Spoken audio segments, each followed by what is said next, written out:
تو ہم تیار تھیں، ہم بھی آخری دن میدان جنگ میں نکل آئیں، اپنے زخمیوں کو خیموں میں منتقل کرتی رہیں، پانی پلاتی رہیں، اور فارسی فوجی جو اوپر سر اٹھاتے تھے اس کو ڈنڈوں سے مار دیتے تھے۔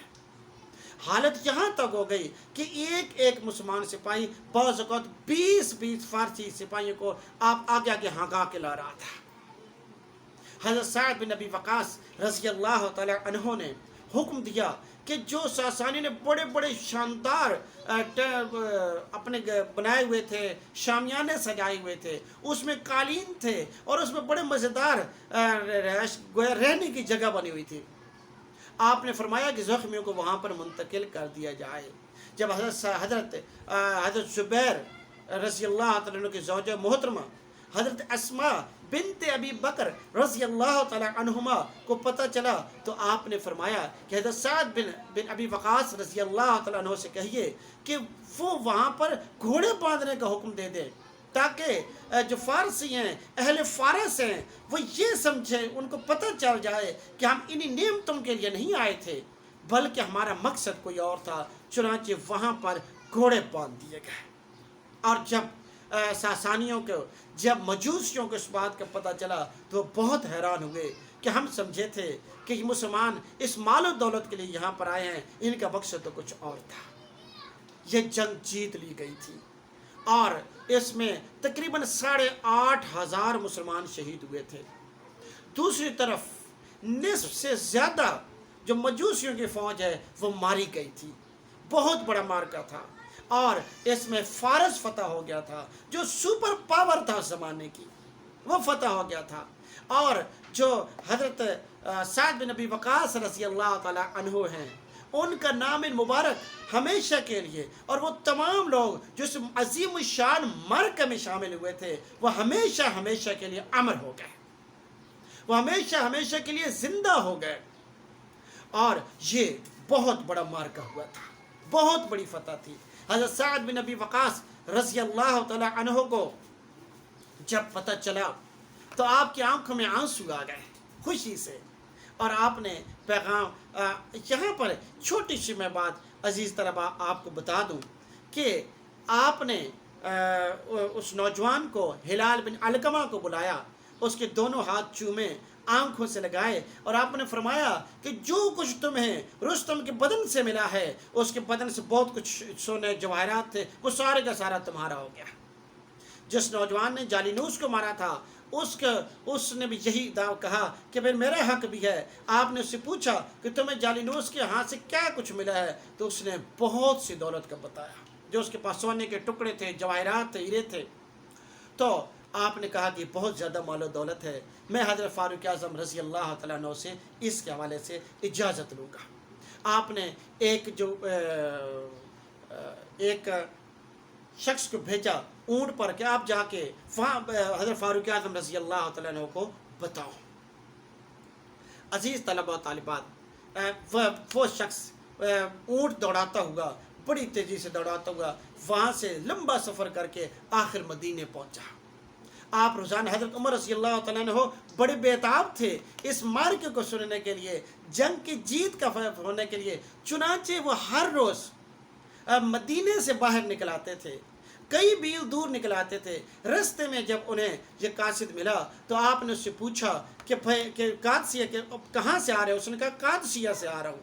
آپ نے اس سے پوچھا کہ کیا مارکا ہوا؟ اس نے اتنا کہا کہ ہم نے یہ مارکا جو ہے وہ جیت لیا ہے، ہم نے یہ مارکا جیت لیا ہے۔ آپ اس کے پیچھے پیچھے تھے، وہ نہیں جانتا تھا کہ آپ امیر المومنین ہیں، آپ اس کے علم ہی نہیں تھا کہ آپ امیر المومنین ہیں۔ آپ اس کے پیچھے پیچھے چلے گئے یہاں تک کہ مدینہ میں پہنچا، وہاں جا کے اسے پتہ چلا کہ آپ تو حضرت فاروق اعظم رضی اللہ تعالیٰ عنہ ہیں۔ بہرحال آپ نے شکرانے اہل مدینہ کو اکٹھا کیا اور شکرانے کی نماز ادا کی۔ تو یوں یہ عظیم الشان مارکا سر ہوا۔ عزیز طلبہ، ہم یہاں تک روکتے ہیں اور اگلے لیکچر میں انشاءاللہ یہ پورے اب آپ کو یہ واقعہ پتہ چل گیا ہے، اگلے لیکچر میں آپ کو وضاحت ہو جائے گی، اب آپ کو یہ پیراگراف سمجھ آ جائے گا۔ اللہ تعالیٰ آپ کو اپنے حفظ و امان میں رکھے اور دین و دنیا کی بھلائی عطا کرے۔ اللہ حافظ۔